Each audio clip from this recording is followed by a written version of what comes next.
Nabanggit po ninyo, Consul General Magno, yung dual citizenship.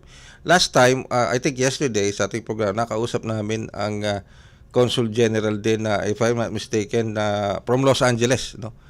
Si Consul General Badajos. At sabi niya, isa sa mga nakita niyang napansin nila, dumadami yung nag-a-apply ng mga Pilipino ng dual citizenship. Diyan din po ba sa Canada, especially sa ilalim ng PCG Vancouver, may napapansin din po ba kayo na pagdami ng application for dual citizenship? Totoo yan. Dumadami siya. Well, we've been on a campaign naman to increase the number of Filipinos reacquiring Philippine citizenship. Pero lumaki siya talaga nung pandemic because I guess that was the only way for them to go home dahil ni-restrict natin ang travel to foreigners. So maraming Pilipino na nag-reacquire ng dual citizenship. Okay. But it's an ongoing campaign, and Yes. so we always encourage Filipinos to reacquire pag naging citizen na sila.